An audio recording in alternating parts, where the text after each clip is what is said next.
Hey there everybody, welcome to Auto Bears, and this is the BMW X1 M35i.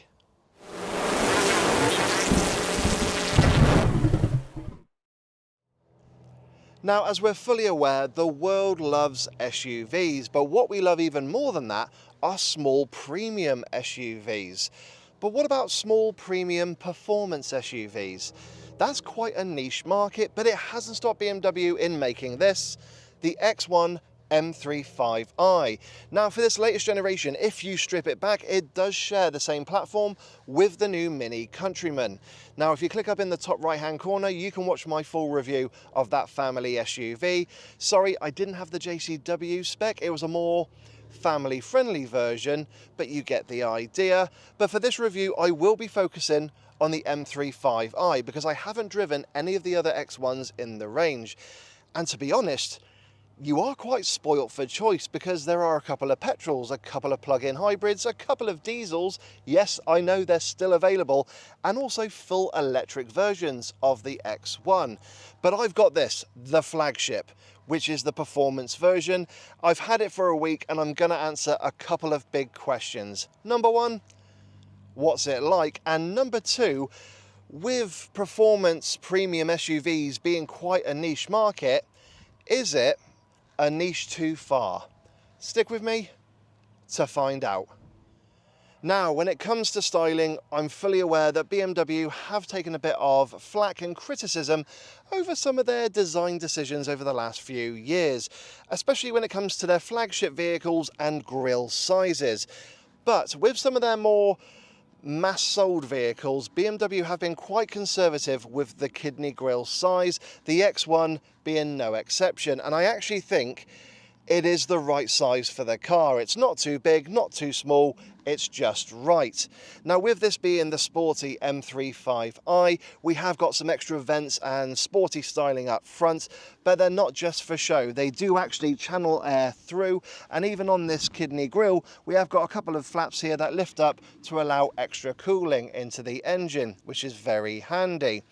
But just the general proportions to the X1 I really do like. I do love this frozen grey matte paint as well, although I would just be really scared if I scratched it. The 20-inch alloy wheels, though an optional extra, look really good, but they are an immense bugger to clean. And I do like at the back of the X1, there is kind of a hark back to the original with that kind of cutout in the taillight design, so I really do like that. However, I am a bit concerned with the quad pipes at the back. It gives the impression that this is a full red-blooded M car, but it's not. So they really should be dual pipes there. But also with those quad pipes, they are quite small. So it also gives the impression that the X1, although it is a big SUV, is an even larger SUV than it actually is. So that, I think, is dividing a bit of opinion, but let me know what you think in the comment section below. Do you like the look of the X1, the M35i that is, or is there something else out there which is just as sporty but better looking? You let me know. But personally, I do think they got the proportions just right. I do love the colour, and I do actually think it's got a very aggressive look, regardless of what trim level you to go for, because these lights have got, I don't know, quite a purposeful stance about them. But anyway, that's enough for looking at the exterior of the X1 M35i. It is very sporty. I do love the paint, but let's see what BMW have done with the interior. Sat in the front of the M35i, you are greeted by a very comfortable, really nicely designed and very well screwed together interior. It is a really lovely place to be. Now, because this is a small premium family SUV, getting in and out of the X1 is really easy because of that raised seating position. Also, if you suffer from any kind of mobility issues, you have got grab handles here to help you for the driver and front passenger. And then once you're sat in these seats, you find that they are very comfortable, very sporty looking, and they do hold a big bear like me in place. And there's actually a very good level of adjustment. I've also got lumbar support and support for the side bolsters where I can adjust them to actually kind of give my kidneys a bit of a pinch, but it's not uncomfortable. Then also with the steering, I have got both rake and reach adjustments, so getting the perfect driving position is easy. Now, I will mention this particular car has got electrically adjustable seats with a memory function. Yes, that is an optional extra, but you know, that's something you're going to find with a BMW. You're just going to start ticking that options list. Now, when it comes to things such as interior quality, this is a BMW after all. It is very good. We've got your soft touch plastics here on top of the dash, on top of the doors with a bit of blue stitching. So we've got leatherette here, also on the door panel and on the handle here. Then on the center console, we've got it here as well. We've got real metal trim here on the dash and some still metal trim there, but it's kind of, yeah, a nice little contrast with a little bit of piano black plastic here and there. But overall, it's actually really nicely screwed together. There's no bumps, dinks or rattles whilst I've been driving the X1. But it still feels premium, and it does still feel very well designed and well screwed together. Cubby spaces in the X1 are actually pretty good and quite quirky. Now, with the door pockets, they have a really nice size and shape. You can get a medium to large size bottle of drink in there, but they're not lined with any fabric, so loose items will rattle around a bit. Now, here on the center console up front, we have got this little wall, which is your wireless charging pad with a little brace strut in front of it. So it keeps your phone in place. And it reminds me of like an old school roller coaster where you sit there and the bar kind of clamps down on you to stop you from falling out. So that is quite quirky. We then have just behind it two cup holders, which are rubber lined, but we got no plastic grippers, but they are of a good size and shape. And the way they're designed is a bit different to what I experienced on the Mini Countryman, because I went round a corner with a coffee cup in there and it almost fell out, and a big lug of latte just kind of went bleh into the next cup holder. But with this, I haven't had that issue. But if you do have a energy can or something like that in there, or a small can or bottle, it will wobble around in there and possibly try to fall out. So that's just something to be aware of. Now, as you can see, we have got this kind of floating center console here, but on the passenger side there is a strut there to keep it in place, but I don't have it on the other side. I actually have just nothing here, which makes it really easy to get to the extra bits of storage underneath, which are rubber lined and very easy to get to. I've also got two USB-C charging inputs. Then on top of the floating center console, I have got my center armrest, which does open up and unveil a little bit of extra storage. It's not the most kind of handy in its shaping, but I can put a pen in there, perhaps even my keys, and yeah, I can keep things hidden away, so that is handy. And then finally we got the glove box, which disappointingly you cannot lock, but when you get it open, it does unveil a good amount of storage space. The book pack itself is very small, but again, it's not lined with any fabric or rubber. So again, it's kind of showing with these premium brands where they're starting to do a little bit of cost cutting to save those pennies. But I do find that the storage here in the X1 is pretty decent and quite quirky as well. And one thing I do like, which is a little design quirk, is the actual kind of pattern here that's on the dash, which is all metal as well, is also replicated on the rubber lining of the cup holders, under the armrest, and also under the floating center console. So that is quite quirky and unique. And also, I know I'm going on to it and I'm kind of jumping the gun here, I do love the knurling here on the volume control on this floating center console. That's just, I don't know why, a little unique highlight for me.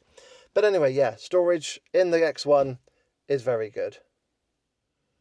Now, when it comes to the interior design and physical buttons, yeah, we're starting to see that reduction and a lot of the controls being done via the infotainment system. So in terms of physical buttons, we have got your front and rear demisting here on the dash. I do like where they are positioned. Here on the kind of floating center console, we have got a rocker switch for your gear select, a physical start-stop button, and also your electric handbrake with some kind of touch-sensitive rocker kind of panel here. With the drive modes, you've also got your drive assist, auto hold, and you can do that volume as well as mute it and change track, not to mention as well your hazard lights. Then on the steering wheel itself, which does look, in terms of the button presentation, very much what you'd get as well on the Mini. On the left hand side is your cruise control controls. Yes, you did hear me right, I just got cruise control, not radar guided. And then on the right hand side, I have got your media, voice and communication controls, as well as your ability to change the driver data display on the dashboard using this little kind of wheel that also acts as a rocker switch. It is quite unique, and it brings up some of the decisions you make as well on the head-up display. And then on the right hand side, we've got a couple of physical buttons to control the lights, which is very handy. And yes, we got some flappy paddles on the back of the steering wheel. So yeah, just like other cars that we're seeing in this class, we're seeing a lot of the physical buttons disappearing and basically everything being done via the infotainment display, including things like, yes, dual zone climate control. And finally, we've got the infotainment system and the digital dashboard display. Now, with the infotainment system, it is a 10.7-inch touchscreen display. You have got Apple CarPlay and Android Auto, wireless as well.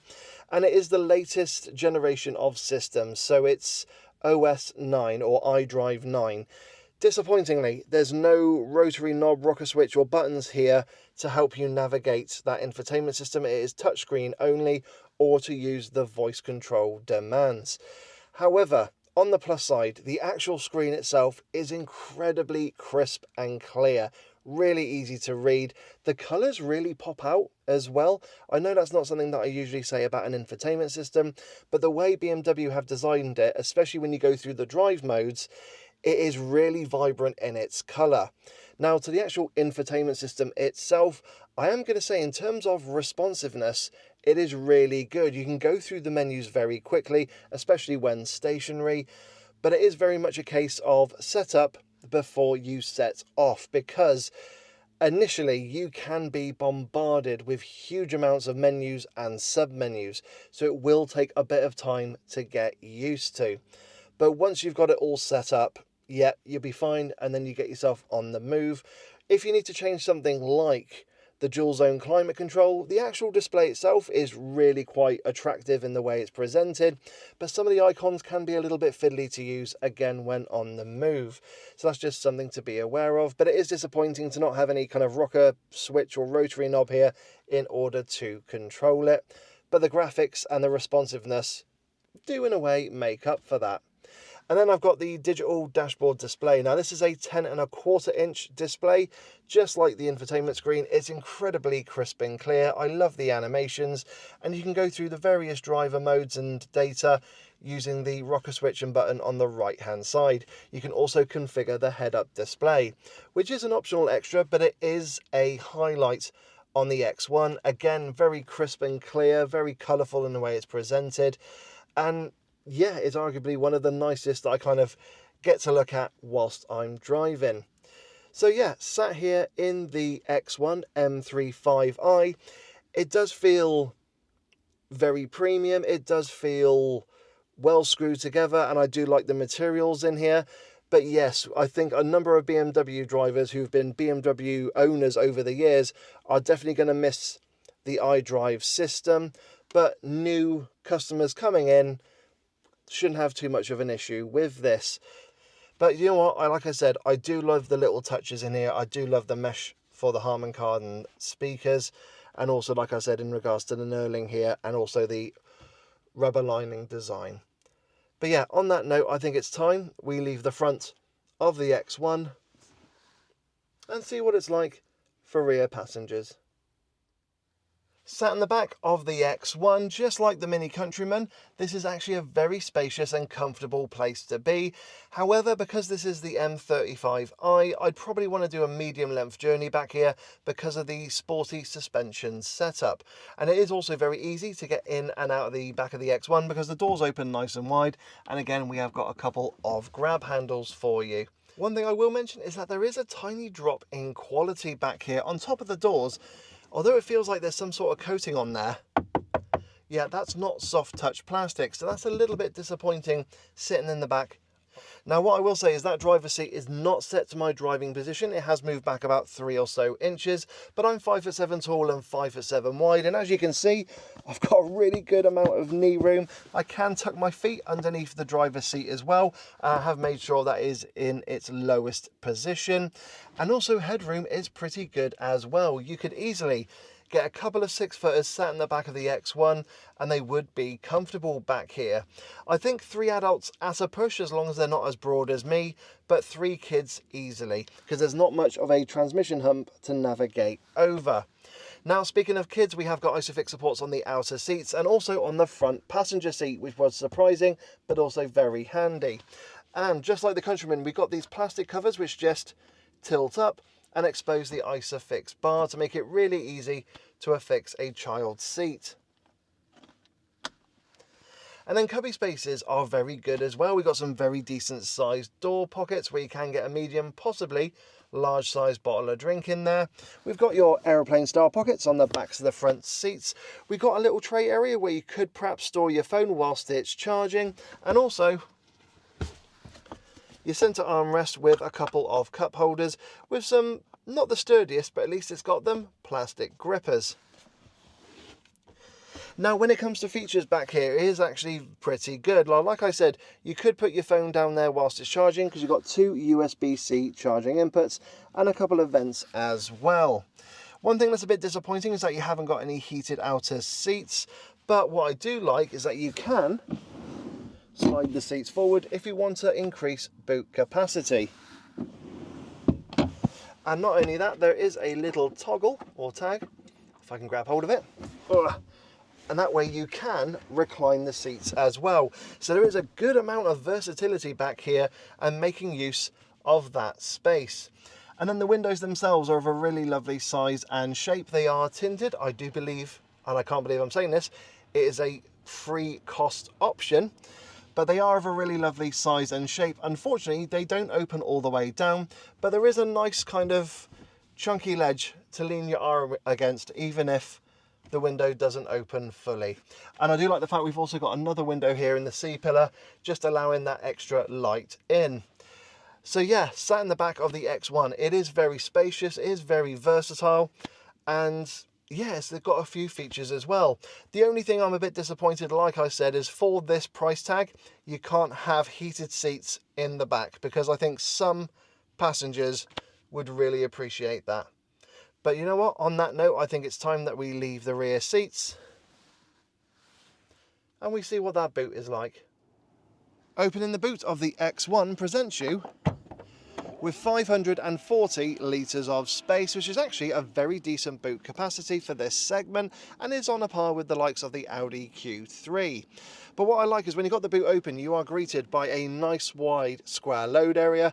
You can easily get a large suitcase plus a couple of carry-ons, I think, into the back of the X1. And also what I like is that the boot lip is not too high and there's nothing really to navigate over. So that's perfect for dogs jumping in and out of the X1, or if you need to load any large bulky items, something like a wheelchair or mobility scooter. Now, it's not devoid of features either. We have got some very sturdy tethering hooks. We got a bit of netting on the left hand side. We got a little tray area on the right hand side with a first aid kit in there as well. We've also got a 12-volt socket and plenty of underfloor storage, which is really handy. And we even have a bit of netting as well, but that is an optional extra, and I'll put the price on screen now just to know how much this costs.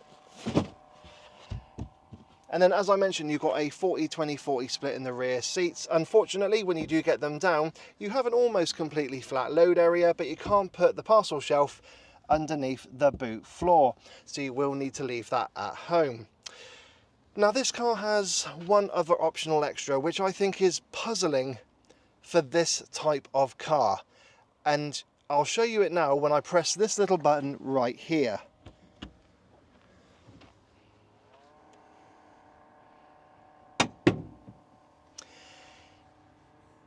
Yeah, we're in a 300 brake horsepower petrol performance SUV, and it's got added a tow bar. Just to let you know, the X1 is also available as a diesel if you do need to tow anything. But yeah, that one's kind of baffled me a little bit. But on that note, I think it's time we tuck that away, get the boot down, and take the X1 out on the road. So once you start driving the M35i, first impressions are pretty positive, but it only takes a few seconds to realise you're in the sporty version of the X1 due to that firm suspension and the heavier and what feels a bit more direct steering. Now when it comes to things like visibility, this is actually a big plus point and will be the same for pretty much every X1. So because of that raised seating position, I've got a wonderful view of the road ahead. The A-pillars are quite thick and chunky, but surprisingly, I've not found myself looking around them at any junctions. Now the wing mirrors are of a lovely size and shape. I have got proper M wing mirrors here with that kind of aerodynamic flap, which is very sporty looking. But here's the kicker.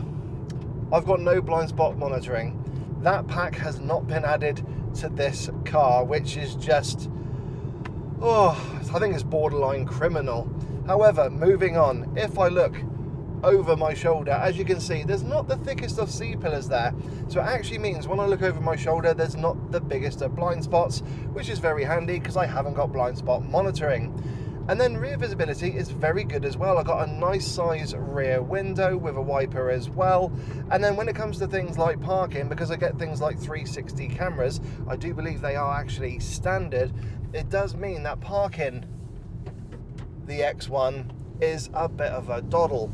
Of course, you can add things onto that like reverse assist, etc. to help you out. So yeah, once you get going in the M35i, in terms of visibility with the X1, it's really good.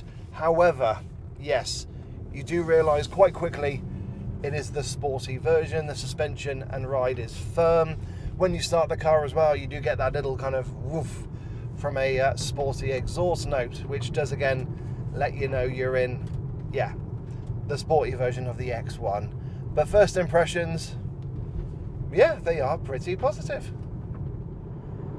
Now, I did say at the beginning of the review I was only going to focus on the M35i, but I just wanted to let you know that if you did want a more family-friendly version of the X1, then yes, other trim levels are available. There is the Sport, X-Line and M Sport to choose from. And as I said, you can go for a couple of petrols, a couple of plug-in hybrids, a couple of diesels, and also a couple of full electric versions as well. So when it comes to kind of choosing the X1 that you want, you are pretty spoilt for choice. Now, if you want me to review a different version of the X1, please let me know in the comment section below. But like I said, we're going to focus on the M35i, which is what I've got here. And basically what you see is what you get. It's one trim level, one engine and gearbox. And all you get to do is choose the color you want, the alloys that you want as well, and basically how many options you wish to add to it and how much you want to spend. Now, when it comes to powering the M35i, if you've had any recent modern hot hatch, it's going to sound very familiar. Up front we have a 2-litre 4-cylinder turbocharged petrol engine, which goes through a 7-speed dual clutch transmission to all 4 wheels via BMW's xDrive system, which means I should have a claimed 0 to 62 time of around 5.4 seconds, which is pretty nippy for this type of car. And when it comes to things like economy, well, yes, that's where you are going to take a hit, because it does feel quite old-fashioned and old school when it comes to the numbers. Now, BMW say I should get around 36 mpg on a combined WLTP cycle, but fear not, I have been able to achieve over 40. So that is, pretty impressive. But when you look at the competition and you look at the price bracket, that's when you can go around and shop for something that is actually a bit cheaper, perhaps has more standard equipment, but has the same power and performance. And that's something that's obviously going to be very important to people, unless you're simply after that badge. Now, when it comes to the kind of gearbox and everything set up together, it's actually not too bad. So the engine itself is really quite responsive, does give a bit of a nice kind of engine note when you got it in normal. If you do put it into sport, yes, of course, everything gets turned up to 11. I do think that there is sound piped through the speakers. I know that is a trait from BMW, and you do get some gear change farts when you go through the manual gearbox, which is a bit. But for day-to-day driving, you will find that it is nice and quiet. It does settle down.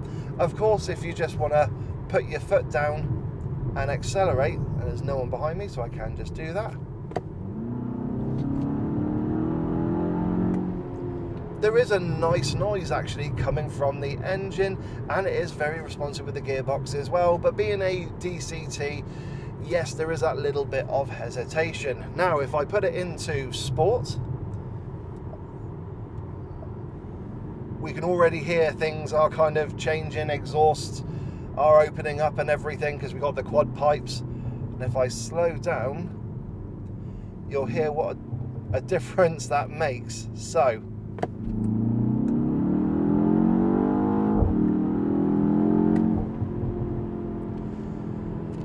yeah, I can hear a fart, I can hear a thud, but I don't know if that's from the engine or if that's just from the speaker. But I mean, it's a nice noise, and the pickup is pretty quick.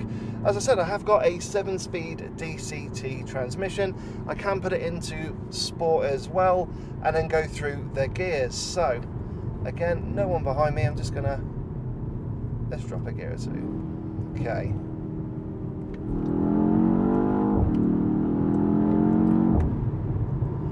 That is actually really responsive. Oh, hold on. Okay, that was the noise I was telling you about. I'm not sure what's causing that noise, but okay, I can go up the gears, but it's struggling to it's not letting me drop down. It says I want to go to 2, no, back to 3, 2, back to 3, no. Okay then, let's put you back. That was a bit weird. I mean, it was not the quickest of downshifts, but the fact that I was kind of tapping it, it would say go to manual 2 and then straight back to 3. That's a little bit disappointing, but it is nice and quick when you do put your foot down. That responsiveness, that's actually pretty good. That's the positive of a DCT. It can be quick, it can be snappy. Ooh, and just give you that responsiveness that you're after in a sporty vehicle. But let's put it back.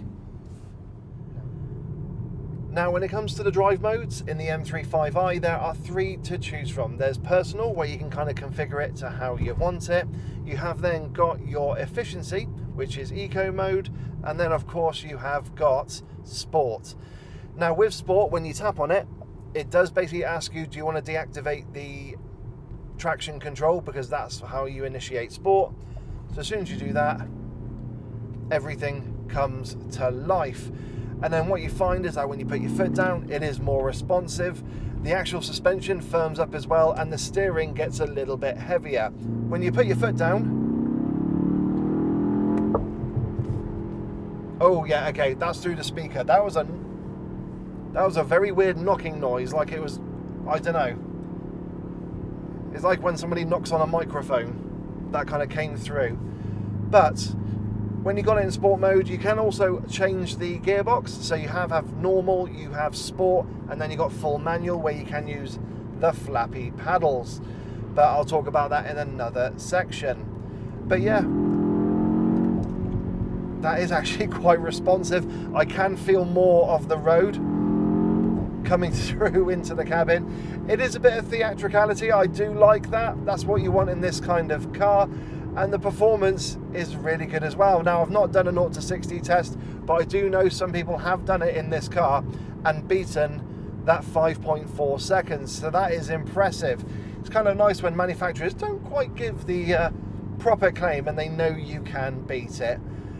Now, of course, in these type of cars, going forward is always a fun thrill, but you need to make sure you can come to a complete stop. So when it comes to the brakes, I will say actually they've got a real nice feel to them, and actually just their responsiveness and sharpness is a real positive. So you know that if you do need to brake suddenly,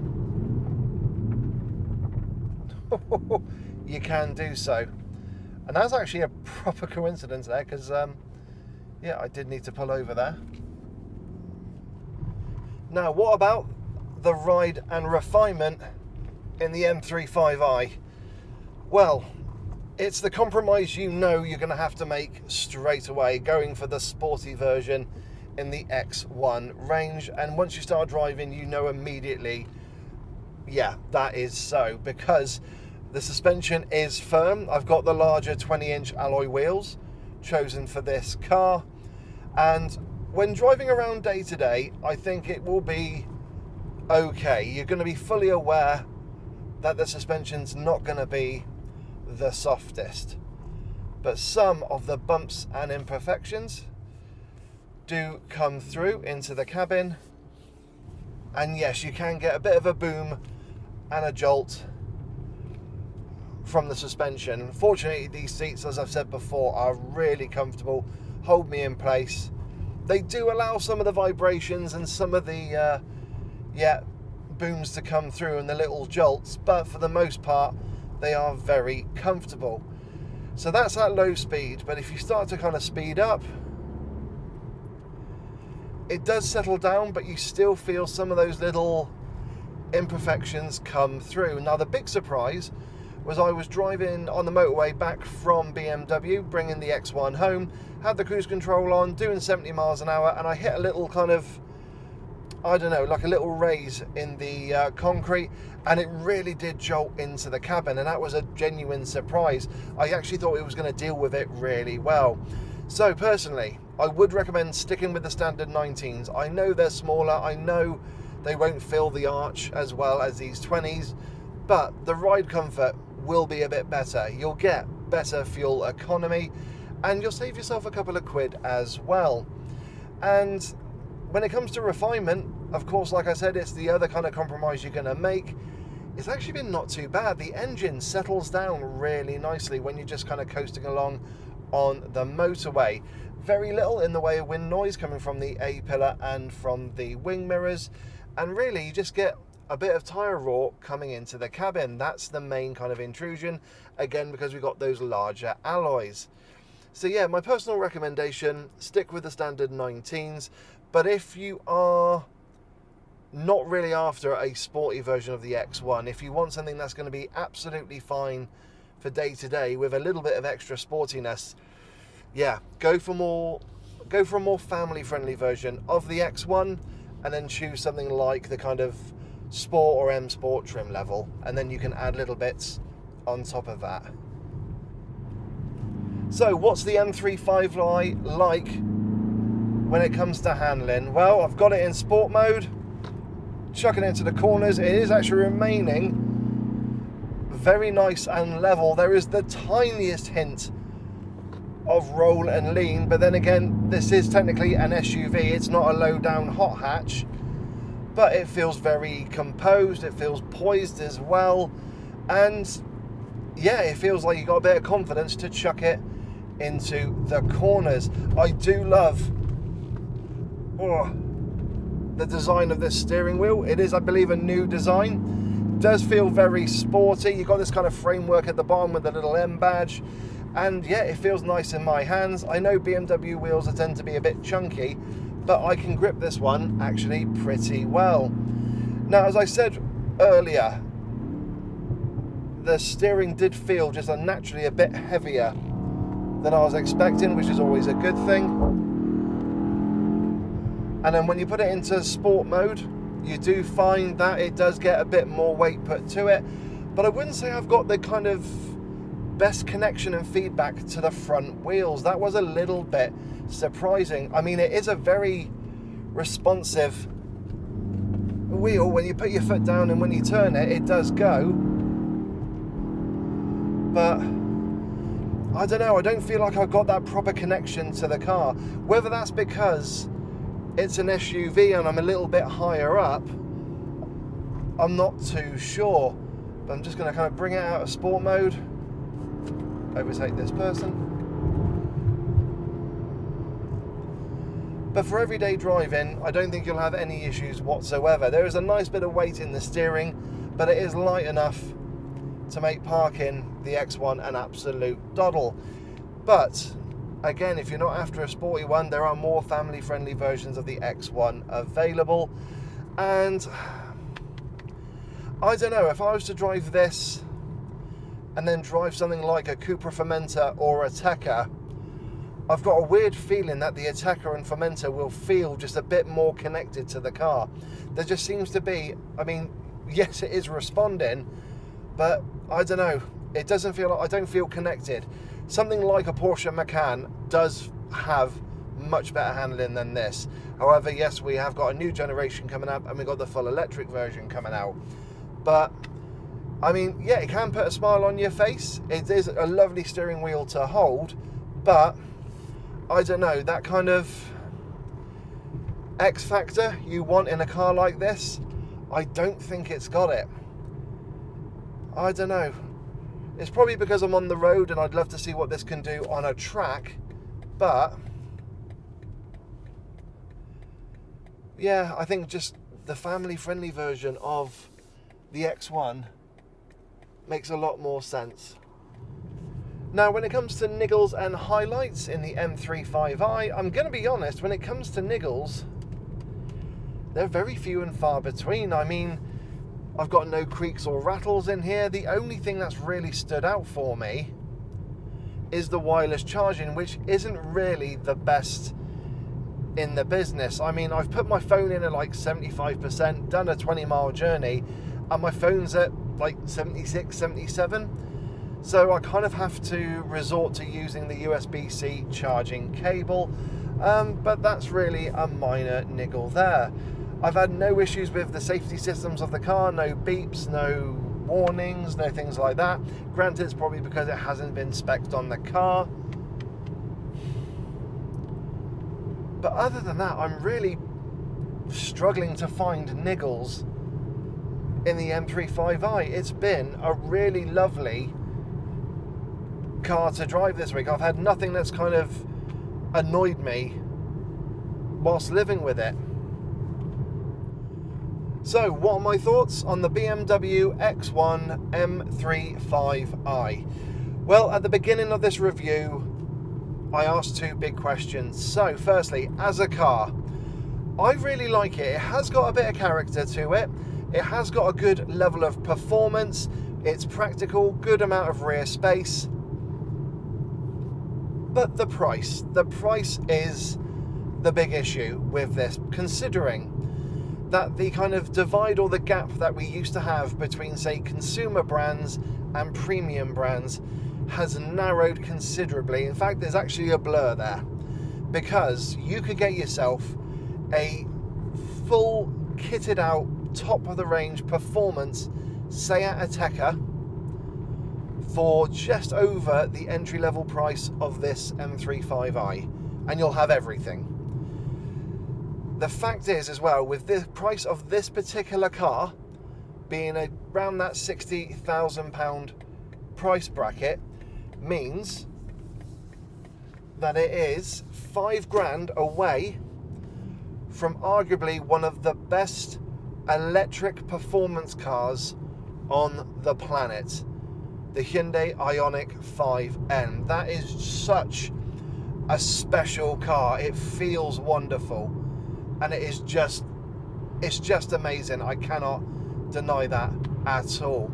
And that's the thing with the price of this particular car being 60 grand, and I don't have blind spot monitoring, I do not have radar guided cruise control.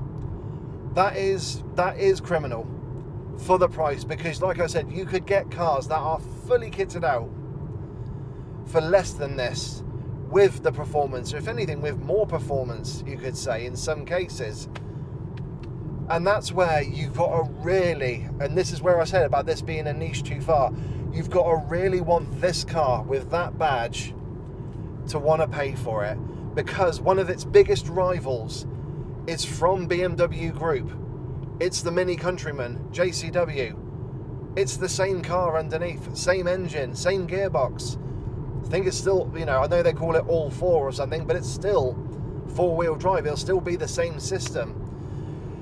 So as much as I like this car, and I've loved having it, I've loved looking on this on my driveway out the window and just seeing it there.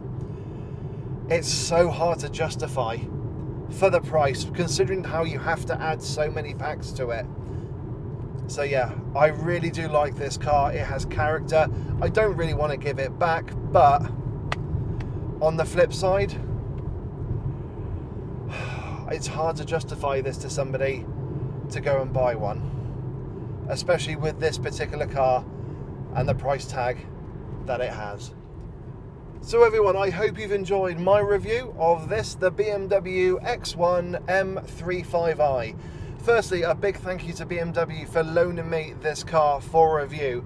This is my first proper BMW for a full review, and what a car to have. So thank you very much.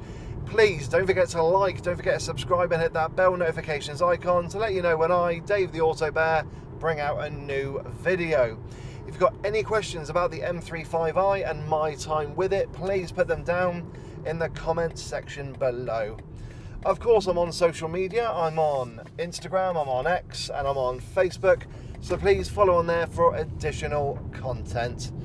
So yeah, I've really enjoyed having this car for the week. It's been really lovely. It has character, but £60,000? There's plenty of competition out there.